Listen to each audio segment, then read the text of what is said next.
ಪ್ರತಿ ಕ್ಷಣದ ಸುದ್ದಿಗಾಗಿ ಟಿವಿ9 ಕನ್ನಡ ಚಾನೆಲ್ಗೆ ಸಬ್ಸ್ಕ್ರೈಬ್ ಆಗಿ ಬೆಲ್ ಐಕಾನ್ ಒತ್ತಿ.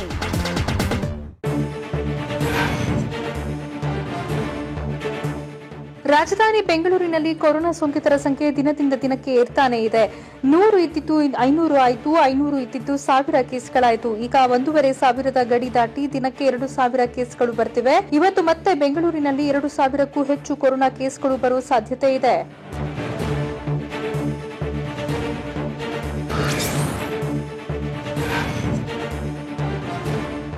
ಕೊರೋನಾದಿಂದ ಉಡುಪಿ ಜಿಲ್ಲೆಯಲ್ಲಿ ಇಂದು 3 ಸಾವನ್ನಪ್ಪಿದ್ದಾರೆ. ಉತ್ತರ ಕನ್ನಡ ಜಿಲ್ಲೆಯ ಅಂಕೋಲಾದ ಸೋಂಕಿತ ವ್ಯಕ್ತಿ ಉಡುಪಿ ಆಸ್ಪತ್ರೆಯಲ್ಲಿ ಮೃತಪಟ್ಟಿದ್ದಾರೆ. ಇನ್ನು ಕುಂದಾಪುರದ ಮರವಂತೆಯ 58 ವರ್ಷದ ವ್ಯಕ್ತಿ ಮೃತಪಟ್ಟಿದ್ದು, ಶುಗರ್ನಿಂದ ಬಳಲುತ್ತಿದ್ದ ಮತ್ತೊಬ್ಬ ವ್ಯಕ್ತಿ ಕೋವಿಡ್ ಆಸ್ಪತ್ರೆಯಲ್ಲಿ ಚಿಕಿತ್ಸೆ ಫಲಕಾರಿಯಾಗದೆ ಸಾವನ್ನಪ್ಪಿದ್ದಾರೆ.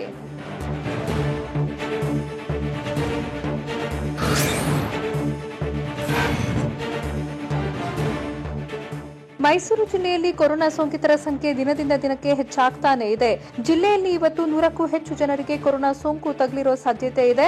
ಜಿಲ್ಲೆಯ ಹುಣಸೂರು, ಕೆಆರ್ ನಗರ, ಟಿ ನರಸೀಪುರ, ನಂಜನಗೂಡು ಸೇರಿದಂತೆ ಕೆಲ ಭಾಗದಲ್ಲಿ ಹೆಚ್ಚಿನ ಕೇಸ್ ಪತ್ತೆಯಾಗುವ ಸಾಧ್ಯತೆ ಇದೆ. ಗ್ರಾಮೀಣ ಭಾಗದಲ್ಲೇ ಸೋಂಕಿತರ ಸಂಖ್ಯೆ ಹೆಚ್ಚುತ್ತಲೇ ಇದೆ.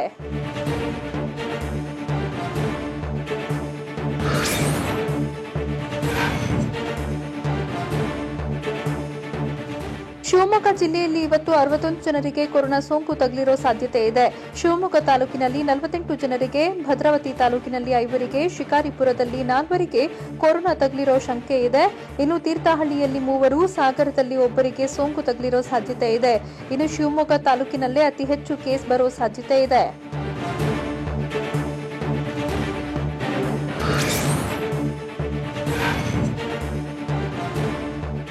ಹಾಸನ ಜಿಲ್ಲೆಯಲ್ಲಿ ಇವತ್ತು ಮತ್ತೆ 31 ಜನರಿಗೆ ಕೊರೋನಾ ಸೋಂಕು ತಗುಲಿದೆ ಅಂತ ಹೇಳಲಾಗಿದೆ.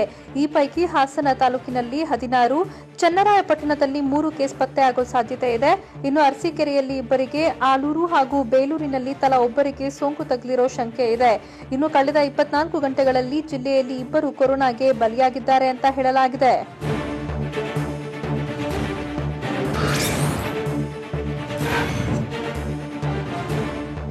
ಕೊರೋನಾ ಹಾಟ್ಸ್ಪಾಟ್ ಕಲಬುರಗಿ ಜಿಲ್ಲೆಯಲ್ಲಿ ಕೊರೋನಾ ಸೋಂಕಿತರ ಸಂಖ್ಯೆ ದಿನೇ ದಿನೇ ಹೆಚ್ಚಾಗ್ತಾ ಇದೆ. ಇವತ್ತು ಜಿಲ್ಲೆಯಲ್ಲಿ 30ಕ್ಕೂ ಹೆಚ್ಚು ಜನರಿಗೆ ಕೊರೋನಾ ಸೋಂಕು ತಗುಲಿದೆ ಅಂತ ಹೇಳಲಾಗಿದೆ. ಈ ಮೂಲಕ ಜಿಲ್ಲೆಯಲ್ಲಿ ಕೊರೋನಾ ಸೋಂಕಿತರ ಸಂಖ್ಯೆ 2380ಕ್ಕೆ ಏರಿಕೆಯಾಗಲಿದೆ. ಕಲಬುರಗಿ ಜಿಲ್ಲೆಯಲ್ಲಿ ಸೋಂಕಿತರ ಸಂಖ್ಯೆ ಹೆಚ್ಚಾಗ್ತಿರುವುದು ಆತಂಕಕ್ಕೆ ಕಾರಣವಾಗಿದೆ.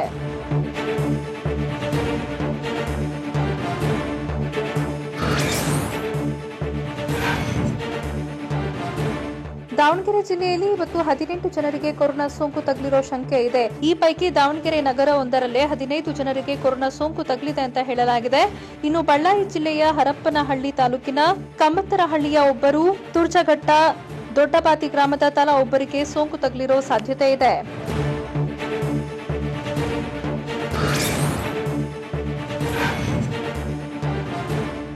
ಧಾರವಾಡ ಜಿಲ್ಲೆ ಹುಬ್ಬಳ್ಳಿಯ ಗಂಟಿಕೇರಿ ಪೊಲೀಸ್ ಠಾಣೆ ಇನ್ಸ್ಪೆಕ್ಟರ್ಗೆ ಕೊರೋನಾ ಸೋಂಕು ಇರುವುದು ದೃಢವಾಗಿದೆ.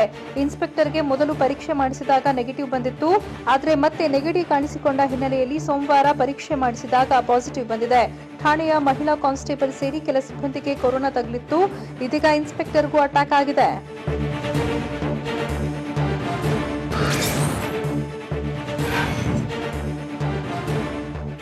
ದಾವಣಗೆರೆ ಜಿಲ್ಲೆ ಜಗಳೂರು ಕ್ಷೇತ್ರ ಬಿಜೆಪಿ ಶಾಸಕ ಎಸ್ವಿ ರಾಮಚಂದ್ರಪ್ಪನಿಗೆ ಕೊರೋನಾ ಭೀತಿ ಶುರುವಾಗಿದೆ. ಶಾಸಕ ರಾಮಚಂದ್ರಪ್ಪ ಮನೆಯ ಅಡುಗೆ ಭಟ್ಟನಿಗೆ ಸೋಂಕಿನ ಶಂಕೆಯ ಹಿನ್ನೆಲೆಯಲ್ಲಿ ಶಾಸಕ ರಾಮಚಂದ್ರಪ್ಪ ಹಾಗೂ ಕುಟುಂಬಸ್ಥರಿಗೆ ಕೊರೋನಾ ಆತಂಕ ಶುರುವಾಗಿದೆ. ಹೀಗಾಗಿ ಶಾಸಕರು ಸ್ವಯಂ ಪ್ರೇರಿತರಾಗಿ ಹೋಮ್ ಕ್ವಾರಂಟೈನ್ ಆಗಿದ್ದಾರೆ. ಮನೆಯ ಸದಸ್ಯರು, ಸಿಬ್ಬಂದಿ ಸೇರಿ 19 ಜನರ ಸ್ಯಾಂಪಲ್ ಟೆಸ್ಟ್ಗೆ ಕಳಿಸಲಾಗಿದೆ.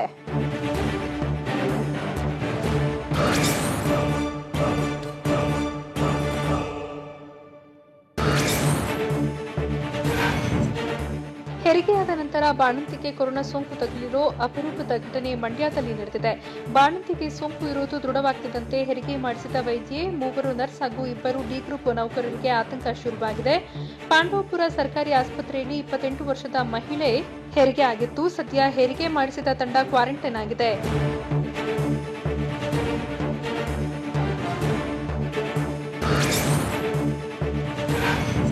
ಗದಗ ಜಿಲ್ಲೆಯಲ್ಲಿ ಕೊರೋನಾ ವಾರಿಯರ್ಸ್ಗಳನ್ನ ಹೆಮ್ಮಾರಿ ವೈರಸ್ ಬಿಟ್ಟು ಬಿಡದಂತೆ ಕಾಡ್ತಿದೆ. ಇವತ್ತು ಮತ್ತೆ 6 ಪೊಲೀಸರಿಗೆ ಕೊರೋನಾ ತಗುಲಿರೋ ಶಂಕೆ ಇದೆ. ಬೆಟಗೇರಿ ಪೊಲೀಸ್ ಠಾಣೆಯ 6 ಸಿಬ್ಬಂದಿಗೆ ಕೊರೋನಾ ಸೋಂಕು ತಗುಲಿದೆ ಅಂತ ಹೇಳಲಾಗ್ತಿದೆ. ಹೀಗಾಗಿ ಬೆಟಗೇರಿ ಪೊಲೀಸ್ ಠಾಣೆ, ಸಂಚಾರಿ ಠಾಣೆ ಸೀಲ್ ಡೌನ್ ಮಾಡಲಾಗಿದೆ. ಅಲ್ಲದೆ ಗದಗ ಎಸ್ಪಿ ಕಚೇರಿ ಕೂಡ ತಾತ್ಕಾಲಿಕವಾಗಿ ಸೀಲ್ ಡೌನ್ ಆಗಿದೆ.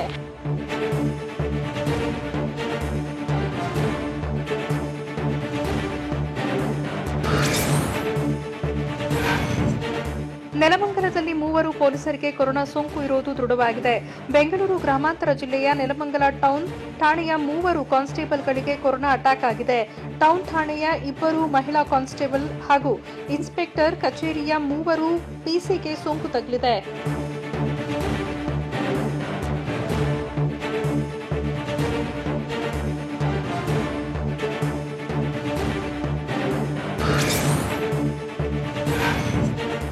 ಚಿಕ್ಕಬಳ್ಳಾಪುರ ಜಿಲ್ಲೆಯಲ್ಲಿ 2 ವೈದ್ಯರಿಗೆ ಕೊರೋನಾ ಸೋಂಕು ತಗುಲಿದೆ ಅಂತ ಹೇಳಲಾಗಿದೆ.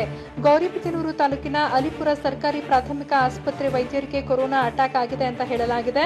ಇನ್ನು ಚಿಂತಾಮಣಿ ತಾಲೂಕಿನ ಸಂತೆಕಲಹಳ್ಳಿ ಪ್ರಾಥಮಿಕ ಆಸ್ಪತ್ರೆ ವೈದ್ಯರಿಗೂ ಹೆಮ್ಮಾರಿ ಕೊರೋನಾ ಸೋಂಕು ತಗುಲಿರೋ ಸಾಧ್ಯತೆ ಇದೆ.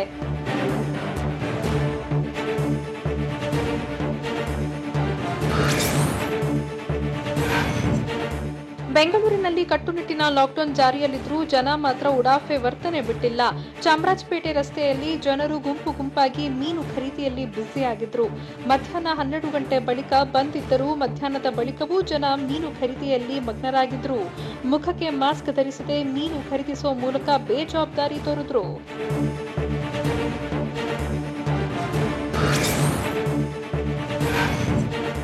ವಿಜಯಪುರ ಜಿಲ್ಲೆಯಲ್ಲಿ ಕೊರೋನಾ ಸೋಂಕಿನ ಅಬ್ಬರ ಹೆಚ್ಚಾದ ಹಿನ್ನೆಲೆಯಲ್ಲಿ ಸ್ವಯಂ ಪ್ರೇರಿತ ಲಾಕ್ಡೌನ್ಗೆ ನಿರ್ಧಾರ ಮಾಡಲಾಗಿದೆ.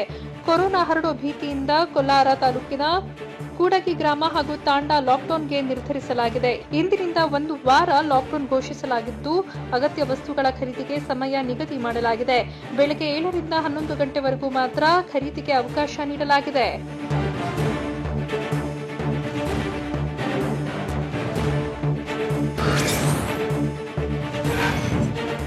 ಸೋಂಕಿತರ ಸಂಬಂಧಿಕರ ಪ್ರತಿಭಟನೆ. ಐಸೋಲೇಷನ್ ವಾರ್ಡ್ನಲ್ಲಿ ಮೂಲ ಸೌಕರ್ಯ ನೀಡುವಂತೆ ಒತ್ತಾಯಿಸಿ ಸೋಂಕಿತರ ಕುಟುಂಬಸ್ಥರು ಬೀದರ್ ಡಿಸಿ ಕಚೇರಿ ಎದುರು ಪ್ರತಿಭಟನೆ ನಡೆಸಿದರು.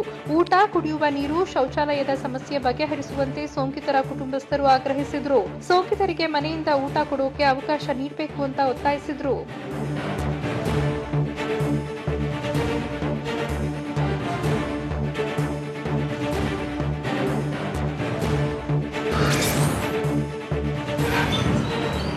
ಶಿವಮೊಗ್ಗದಲ್ಲಿ ಇಂದಿನಿಂದ ಅರ್ಧ ದಿನ ಲಾಕ್ಡೌನ್ ಆರಂಭವಾಗಿದೆ.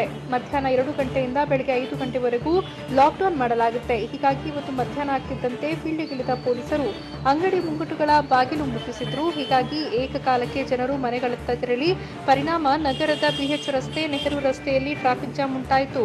ಟ್ರಾಫಿಕ್ ಜಾಮ್ನಿಂದ ವಾಹನ ಸವಾರರು ತೀವ್ರ ಪರದಾಟ ನಡೆಸಿದರು.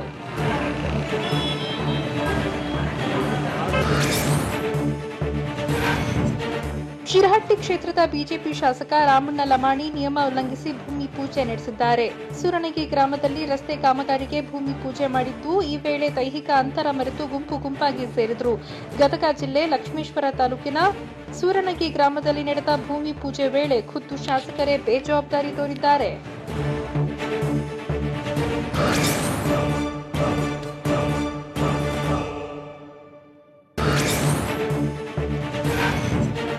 ಯಾವುದೇ ಭದ್ರತಾ ಸೌಲಭ್ಯಗಳನ್ನು ನೀಡದ ಹಿನ್ನೆಲೆ ಆಕ್ರೋಶಗೊಂಡಿರೋ ಗುತ್ತಿಗೆ ಆಯುಷ್ ವೈದ್ಯರು ಇವತ್ತು ಸಾಮೂಹಿಕ ರಾಜೀನಾಮೆಗೆ ಮುಂದಾಗಿದ್ದಾರೆ. ಸರ್ಕಾರದ ನಿರ್ಲಕ್ಷ್ಯದ ವಿರುದ್ಧ ಸುಮಾರು 2,000ಕ್ಕೂ ಹೆಚ್ಚು ಗುತ್ತಿಗೆ ಆಯುಷ್ ವೈದ್ಯರು ರೊಚ್ಚಿಗೆದ್ದಿದ್ದು ಅನಿರ್ದಿಷ್ಟಾವಧಿ ಮುಷ್ಕರಕ್ಕೂ ಮುಂದಾಗಿದ್ದಾರೆ. ಕೊರೋನಾ ವಾರಿಯರ್ಸ್ ಆಗಿ ಪ್ರಾಥಮಿಕ, ತಾಲೂಕು, ಜಿಲ್ಲಾ ಆರೋಗ್ಯ ಕೇಂದ್ರಗಳಲ್ಲಿ ಕೆಲಸ ಮಾಡುತ್ತಿದ್ದು ಸರ್ಕಾರ ಕಡಿಮೆ ವೇತನ ನೀಡುತ್ತಿದೆ ಅಂತ ಆಕ್ರೋಶಗೊಂಡಿದ್ದಾರೆ.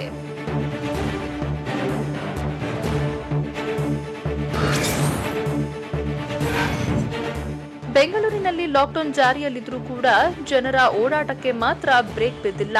ಮೈಸೂರು ರಸ್ತೆಯ ಶಿರ್ಸಿ ಸರ್ಕಲ್ನಲ್ಲಿ ವಾಹನ ಸಂಚಾರ ಹೆಚ್ಚಾಗಿದೆ. ಅನಗತ್ಯವಾಗಿ ಓಡಾಡ್ತಿರೋ ಜನರನ್ನ ನಿಯಂತ್ರಿಸುವಲ್ಲಿ ಪೊಲೀಸರು ವಿಫಲರಾಗಿದ್ದಾರೆ. ಸಿರ್ಸಿ ಸರ್ಕಲ್, ಚಾಮರಾಜಪೇಟೆ ಮುಖ್ಯ ರಸ್ತೆ ಬಂದ್ ಆಗಿದ್ರೂ ಕೂಡ ವಾಹನ ಸಂಚಾರಕ್ಕೆ ಮಾತ್ರ ಯಾವುದೇ ಅಡ್ಡಿ ಇಲ್ಲ.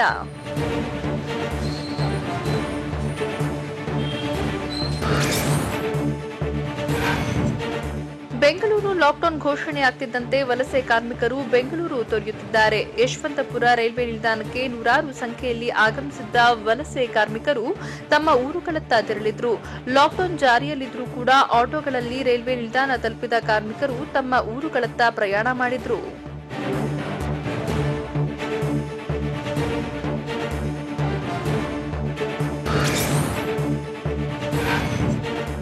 ಬೆಂಗಳೂರಿನ ಕೆಲವೆಡೆ ಜನರ ಓಡಾಟ ಜೋರಾಗಿದ್ರೆ ಮತ್ತೆ ಕೆಲವೆಡೆ ಜನರು ಮನೆಯಿಂದ ಆಚೆ ಬಂದಿಲ್ಲ. ಕೊರೋನಾ ಹಾಗೂ ಲಾಕ್ಡೌನ್ಗೆ ಹೆದರಿ ಕೆಲವೆಡೆ ಗ್ರಾಹಕರು ಮನೆಗಳಿಂದ ಹೊರಗೆ ಬಂದಿಲ್ಲ.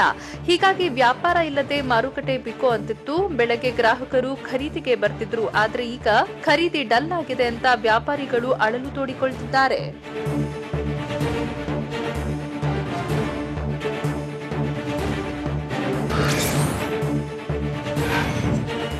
ಕೆಆರ್ ಮಾರುಕಟ್ಟೆಯಲ್ಲಿ ಪೊಲೀಸರು ಹೆಚ್ಚಿನ ಭದ್ರತೆ ಮಾಡಿದ್ರೂ ಕೂಡ ವಾಹನ ಸಂಚಾರ ಮಾತ್ರ ಕಡಿಮೆ ಆಗಿರಲಿಲ್ಲ. ಪೊಲೀಸರು ಆದಷ್ಟು ವಾಹನಗಳನ್ನ ತಡೆಯೋ ಪ್ರಯತ್ನ ಮಾಡ್ತಿದ್ರು. ವಾಹನ ಸವಾರರು ಪೊಲೀಸರ ಜೊತೆಗೆ ವಾದಕ್ಕಿಳಿದಿದ್ರು. ಹೀಗಾಗಿ ಮಾತು ಕೇಳದ ವಾಹನ ಸವಾರರಿಗೆ ಪೊಲೀಸರು ಕ್ಲಾಸ್ ತೆಗೆದುಕೊಂಡ್ರು. ನಿನ್ನೆ ಒಂದೇ ರಸ್ತೆಯಲ್ಲಿ ಸಂಚಾರಕ್ಕೆ ಅವಕಾಶ ಮಾಡಿಕೊಡಲಾಯಿತು. ಇವತ್ತು ಎಲ್ಲಾ ರಸ್ತೆ ಬಂದ್ ಮಾಡಲಾಗಿದೆ.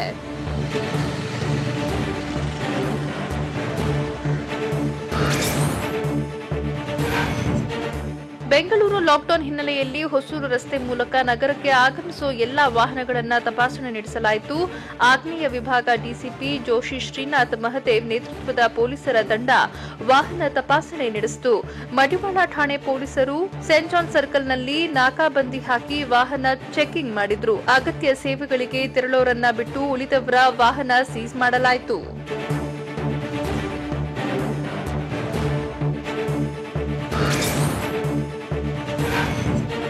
ಬೆಂಗಳೂರಿನಲ್ಲಿ ಲಾಕ್ಡೌನ್ ಜಾರಿಯಲ್ಲಿದ್ರೂ ಕೂಡ ಯಶವಂತಪುರ ಸರ್ಕಲ್ನಲ್ಲಿ ಎಂದಿನಂತೆ ವಾಹನ ಸಂಚಾರ ಇತ್ತು. ಅನಗತ್ಯವಾಗಿ ಆಟೋಗಳು ಹಾಗೂ ಬೈಕ್ಗಳು ಎಗ್ಗಿಲ್ಲದೆ ಸಂಚಾರ ಮಾಡುತ್ತಿದ್ವು. ಬ್ಯಾರಿಕೇಡ್ ಬಳಿ ನಿಂತಿದ್ದ ಪೊಲೀಸರು ವಾಹನಗಳನ್ನು ತಪಾಸಣೆ ನಡೆಸಿದ್ರು. ಅನಗತ್ಯವಾಗಿ ಓಡಾಡುವ ವೆಹಿಕಲ್ಸ್ಗಳನ್ನು ಪೊಲೀಸರು ವಶಕ್ಕೆ ಪಡೆಕೊಂಡ್ರು.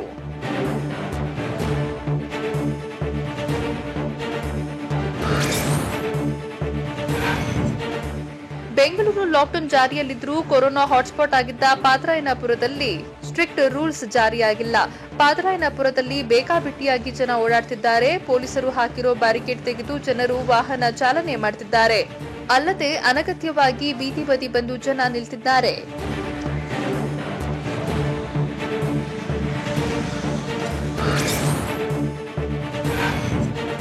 ಬೆಂಗಳೂರಿನ ಕಮರ್ಷಿಯಲ್ ಹಬ್ ಶಿವಾಜಿನಗರ ಕಂಪ್ಲೀಟ್ ಬಂದ್ ಆಗಿದೆ. ಲಾಕ್ಡೌನ್ ಹಿನ್ನೆಲೆಯಲ್ಲಿ ಶಿವಾಜಿನಗರ ಬಸ್ ನಿಲ್ದಾಣ ಹಾಗೂ ಮುಖ್ಯ ರಸ್ತೆಗಳು ಖಾಲಿಯಾಗಿವೆ. ಸುತ್ತಮುತ್ತಲಿನ ಏರಿಯಾದ ಅಂಗಡಿ ಮುಂಗಟ್ಟುಗಳು ಬಂದ್ ಆಗಿವೆ. ಇನ್ನು ಪ್ರಸಿದ್ಧ ರಸಲ್ ಮಾರ್ಕೆಟ್ ಬಳಿ ತರಕಾರಿ ಹಣ್ಣು ಮಾರಾಟ ಮಾಡಿದ್ರು. ಗ್ರಾಹಕರಿಲ್ಲದೆ ವ್ಯಾಪಾರಿಗಳು ಕಂಗಾಲಾಗಿದ್ರು.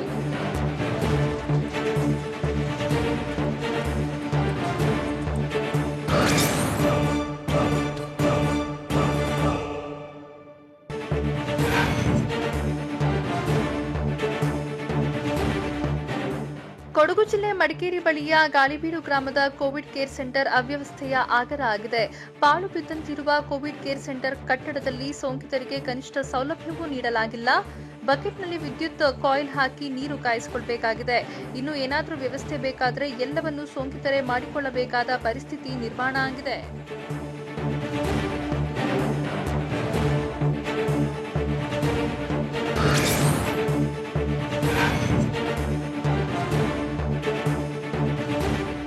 ಕಲಬುರಗಿ ಕೋವಿಡ್ ಕೇರ್ ಸೆಂಟರ್ನಲ್ಲಿನ ಅವ್ಯವಸ್ಥೆಯಿಂದಾಗಿ ಕೊರೋನಾ ಸೋಂಕಿತರು ಪರದಾಡುವಂತಾಗಿದೆ. ಕೇರ್ ಸೆಂಟರ್ನಲ್ಲಿ ಸ್ವಚ್ಛತೆ ಇಲ್ಲ ಅಂತ ಕೊರೋನಾ ಸೋಂಕಿತರು ಆರೋಪ ಮಾಡುತ್ತಿದ್ದಾರೆ. 350 ಕೊರೋನಾ ಸೋಂಕಿತರು ಇರುವ ಕೇರ್ ಸೆಂಟರ್ನ ಬಾತ್ರೂಂನಲ್ಲಿ ಬಕೆಟ್ ಇಲ್ಲ, ಕ್ಲೀನ್ ಕೂಡ ಮಾಡಲ್ಲ. 4 ರಿಂದ 5 ದಿನಕ್ಕೆ ಒಮ್ಮೆ ಸ್ಕ್ರೀನಿಂಗ್ ಬಿಟ್ಟರೆ ಏನು ಮಾಡಲ್ಲ ಅಂತ ಸೋಂಕಿತರು ಆರೋಪ ಮಾಡುತ್ತಿದ್ದಾರೆ.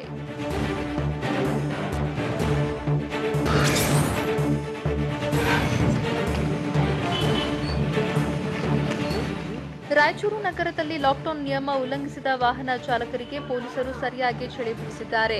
ಲಾಕ್ಡೌನ್ ಆದೇಶ ಉಲ್ಲಂಘನೆ ಮಾಡಿ ನಗರದ ಹಲವೆಡೆ ಆಟೋಗಳ ಸಂಚಾರ ಎಂದಿನಂತೆ ನಡೆದಿತ್ತು. ಹೀಗಾಗಿ ಬಸವೇಶ್ವರ ವೃತ್ತದಲ್ಲಿ 3 ಆಟೋಗಳನ್ನು ಪೊಲೀಸರು ಜಪ್ತಿ ಮಾಡಿದ್ದಾರೆ. ಅಲ್ಲದೆ 2 ಟ್ಯಾಕ್ಸಿಗಳನ್ನು ಜಪ್ತಿ ಮಾಡಿದ್ದಾರೆ.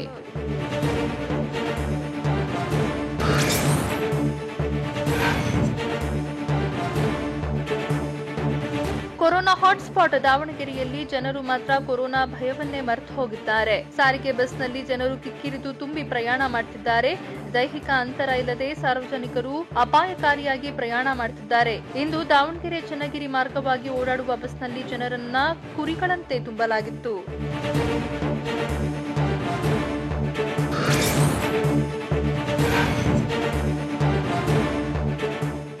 ದಕ್ಷಿಣ ಕನ್ನಡ ಜಿಲ್ಲೆಯಲ್ಲಿ ಇಂದಿನಿಂದ ಸಂಪೂರ್ಣವಾಗಿ ಲಾಕ್ಡೌನ್ ಜಾರಿಯಾಗಿದೆ. ಇಂದಿನಿಂದ ಜುಲೈ 23ರ ಬೆಳಗ್ಗೆ 5 ಗಂಟೆವರೆಗೂ ಜಿಲ್ಲೆಯಲ್ಲಿ ಲಾಕ್ಡೌನ್ ವಿಧಿಸಲಾಗಿದೆ. ಒಂದು ವಾರ ಕಾಲ ಬೆಳಗ್ಗೆ 8 ರಿಂದ 11ವರೆಗೆ ವ್ಯಾಪಾರ ವಹಿವಾಟಿಗೆ ಅವಕಾಶ ನೀಡಲಾಗಿದೆ. ಈ ವೇಳೆ ದಿನಸಿ, ಹಣ್ಣು, ತರಕಾರಿ, ಮಾಂಸದ ಅಂಗಡಿಗಳು ತೆರೆದಿರಲಿದ್ದು ಖರೀದಿಗೆ ಅವಕಾಶ ಮಾಡಿಕೊಡಲಾಗಿದೆ. ಅಲ್ಲದೆ ಆರೋಗ್ಯ ಸೇವೆ, ಮೆಡಿಕಲ್ ಶಾಪ್ಗಳು ಓಪನ್ ಇರಲಿದೆ.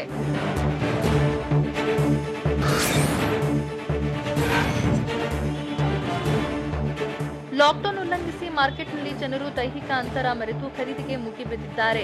ಹುಬ್ಬಳ್ಳಿಯ ಸರಾಫಗಟ್ಟಿ ಮಾರುಕಟ್ಟೆಯಲ್ಲಿ ನಿಯಮ ಉಲ್ಲಂಘಿಸಿ ತರಕಾರಿ ಖರೀದಿಗೆ ಜನ ಮುಗಿಬಿದ್ದಿದ್ದಾರೆ. ಹೀಗಾಗಿ ಮಾರುಕಟ್ಟೆಗೆ ತೆರಳಿದ ಪಾಲಿಕೆ ಸಿಬ್ಬಂದಿ ವ್ಯಾಪಾರಸ್ಥರನ್ನ ತೆರವುಗೊಳಿಸಿದ್ರು. ತೆರವುಗೊಳಿಸಿದ ಹಿನ್ನೆಲೆಯಲ್ಲಿ ಆಟೋ ಹಾಗೂ ಟ್ರ್ಯಾಕ್ಟರ್ಗಳಲ್ಲಿ ತುಂಬಿ ವಸ್ತುಗಳನ್ನ ವ್ಯಾಪಾರಿಗಳು ಬೇರೆ ಕಡೆಗೆ ಸಾಗಿಸಿದ್ರು.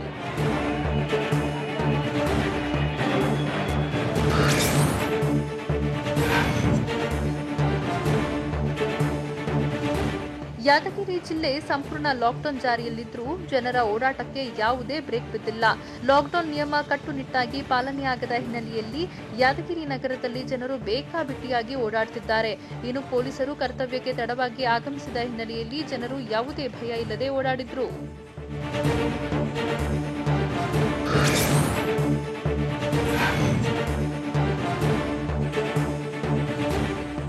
ರಾಯಚೂರು, ಸಿಂಧನೂರು ನಗರ ಸಂಪೂರ್ಣ ಲಾಕ್ಡೌನ್ ಹಿನ್ನೆಲೆಯಲ್ಲಿ ಪೊಲೀಸರು ಕಟ್ಟುನಿಟ್ಟಿನ ನಿಯಮ ಜಾರಿಗೊಳಿಸಿದ್ರು. ಆದರೆ ಲಾಕ್ಡೌನ್ ನಿಯಮ ಉಲ್ಲಂಘಿಸಿ ವಾಹನ ಓಡಿಸಿದವರಿಗೆ ಖಾಕಿ ಬಿಸಿ ಮುಟ್ಟಿಸಿದ್ದಾರೆ. ನಿನ್ನೆ ಲಾಕ್ಡೌನ್ ಉಲ್ಲಂಘಿಸಿದ ಹಿನ್ನೆಲೆ 264 ಬೈಕ್ಗಳು, 20 ಕಾರುಗಳು, 15 ಆಟೋಗಳನ್ನು ಪೊಲೀಸರು ಜಪ್ತಿ ಮಾಡಿದ್ದಾರೆ. ಅಲ್ಲದೆ ನಿಯಮ ಉಲ್ಲಂಘಿಸಿದವರಿಂದ 52,100 ರೂಪಾಯಿ ದಂಡ ವಸೂಲಿ ಮಾಡಲಾಗಿದೆ.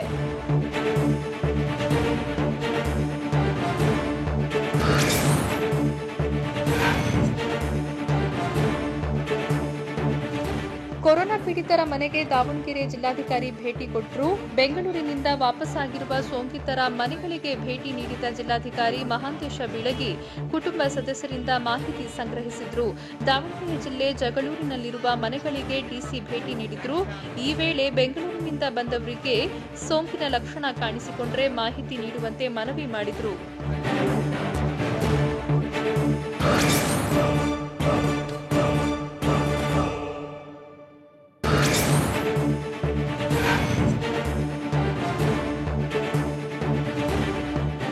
ಜಮ್ಮು ಕಾಶ್ಮೀರದ ಶ್ರೀನಗರದಲ್ಲಿ 4 ದಿನಗಳ ಲಾಕ್ಡೌನ್ ಜಾರಿ ಮಾಡಲಾಗಿದೆ.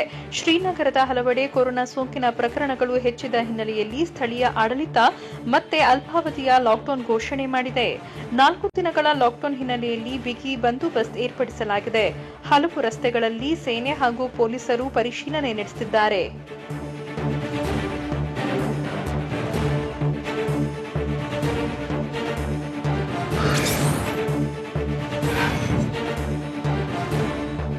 ದೇಶದಾದ್ಯಂತ ಕೊರೋನಾ ಸೋಂಕು ಹೆಚ್ಚಳವಾಗುತ್ತಿದ್ದಂತೆ ಹಲವು ರಾಜ್ಯಗಳಲ್ಲಿ ಮತ್ತೆ ಲಾಕ್ಡೌನ್ ಜಾರಿಯಾಗಿದೆ. ಮಹಾರಾಷ್ಟ್ರದಲ್ಲಿ ಕೊರೋನಾ ಸೋಂಕಿತರ ಸಂಖ್ಯೆ ರಾಕೆಟ್ ವೇಗದಲ್ಲಿ ಹೆಚ್ಚುತ್ತಾ ಇದೆ.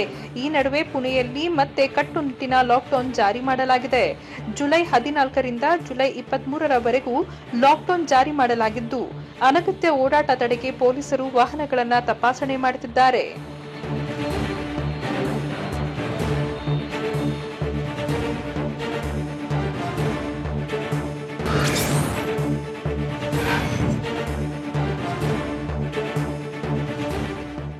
ಕೊರೋನಾ ಪ್ರಕರಣ ಹೆಚ್ಚಾಗ್ತಿದ್ದಂತೆ ಬಿಹಾರದಲ್ಲೂ ಮತ್ತೆ ಲಾಕ್ಡೌನ್ ಜಾರಿ ಮಾಡಲಾಗಿದೆ. ಬಿಹಾರದ ಮುಜಫರ್ಪುರದಲ್ಲಿ ಲಾಕ್ಡೌನ್ ಇದ್ದರೂ ವಾಹನಗಳ ಓಡಾಟಕ್ಕೆ ಯಾವುದೇ ಬ್ರೇಕ್ ಬಿದ್ದಿಲ್ಲ. ಕೊರೋನಾ ಸೋಂಕು ತಡೆಯುವ ನಿಟ್ಟಿನಲ್ಲಿ ಬಿಹಾರ ಸರ್ಕಾರ ಜುಲೈ 31ರವರೆಗೂ ಲಾಕ್ಡೌನ್ ಮುಂದುವರೆಸಿದೆ. ಆದರೆ ಲಾಕ್ಡೌನ್ ಜಾರಿಯಲ್ಲಿದ್ದರೂ ಹೈವೇಗಳಲ್ಲಿ ವಾಹನಗಳ ಸಂಚಾರ ಎಂದಿನಂತೆ ಇದೆ.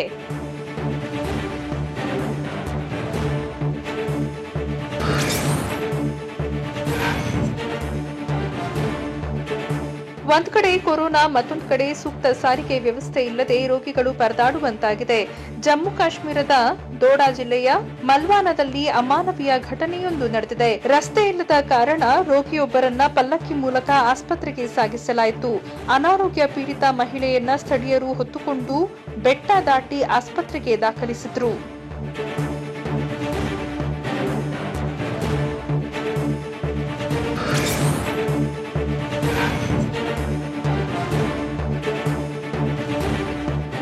ರಾಷ್ಟ್ರ ರಾಜಧಾನಿ ದೆಹಲಿಯಲ್ಲಿ ಕೊರೋನಾ ಸೋಂಕಿತರ ಸಂಖ್ಯೆ ದಿನದಿಂದ ದಿನಕ್ಕೆ ಹೆಚ್ಚಾಗ್ತಾನೆ ಇದೆ. ಹೀಗಾಗಿ ಹೆಚ್ಚು ಐಸೋಲೇಷನ್ ವಾರ್ಡ್ಗಳನ್ನ ತೆರೆಯುವತ್ತ ಕೇಜ್ರಿವಾಲ್ ಸರ್ಕಾರ ಗಮನ ಹರಿಸ್ತಾ ಇದೆ. ಇವತ್ತು ದೆಹಲಿಯ ತಿಮ್ಮಾಪುರದಲ್ಲಿರೋ ಬಾಲಕ್ರಾಮ್ ಆಸ್ಪತ್ರೆಯಲ್ಲಿ ಹೊಸ ಐಸೋಲೇಷನ್ ವಾರ್ಡ್ಗೆ ಚಾಲನೆ ನೀಡಲಾಯಿತು. ಕೇಂದ್ರ ಆರೋಗ್ಯ ಸಚಿವ ಐಸೋಲೇಷನ್ ವಾರ್ಡ್ಗೆ ಚಾಲನೆ ಕೊಟ್ಟರು.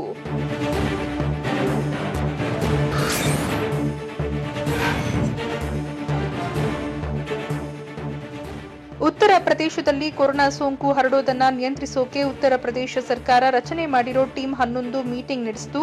ಸಿಎಂ ಯೋಗಿ ಆದಿತ್ಯನಾಥ್ ನೇತೃತ್ವದಲ್ಲಿ ನಡೆದ ಸಭೆಯಲ್ಲಿ ಟೀಮ್ 11 ತಜ್ಞರು ರಾಜ್ಯದಲ್ಲಿ ಕೊರೋನಾ ಸೋಂಕಿನ ಬಗ್ಗೆ ಮಾಹಿತಿ ನೀಡಿದರು.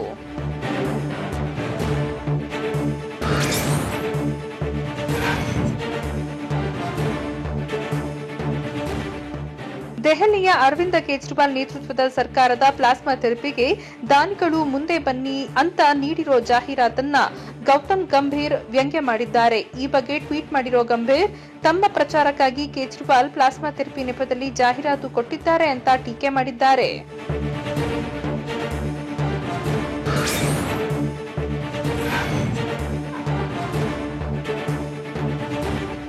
ದೇಶದಾದ್ಯಂತ ಕೊರೋನಾ ಮಹಾಮಾರಿಯ ಅಟ್ಟಹಾಸಕ್ಕೆ ಜನ ಬೆಚ್ಚಿ ಬಿದ್ದಿದ್ದಾರೆ. ಈ ನಡುವೆ ಗುಜರಾತ್ನ ಹಲವು ಜಿಲ್ಲೆಗಳಲ್ಲಿ ಭೂಮಿ ಕಂಪಿಸಿದೆ. ಬೆಳ್ಳಂಬೆಳಗ್ಗೆ ಗುಜರಾತ್ನ ರಾಜ್ಕೋಟ್ ಸೇರಿದಂತೆ ಹಲವೆಡೆ ಭೂಮಿ ಕಂಪಿಸಿದ್ದು ಜನರು ಮನೆಗಳಿಂದ ಹೊರಗಡೆ ಓಡಿ ಬಂದಿದ್ದಾರೆ. ರಿಕ್ಟರ್ ಮಾಪಕದಲ್ಲಿ ಭೂಕಂಪದ ತೀವ್ರತೆ 4.5ರಷ್ಟು ದಾಖಲಾಗಿದೆ.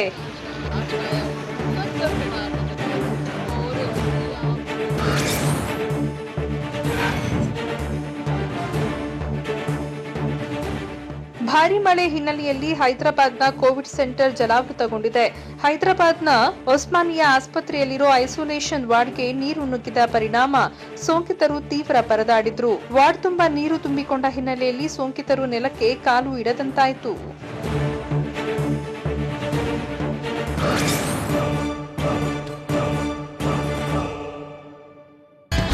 ಜಸ್ಟ್ ಬೆಂಗಳೂರು ಪ್ರತಿದಿನ ರಾತ್ರಿ 10 ಗಂಟೆಗೆ ಟಿವಿ 9ನಲ್ಲಿ ಮಾತ್ರ.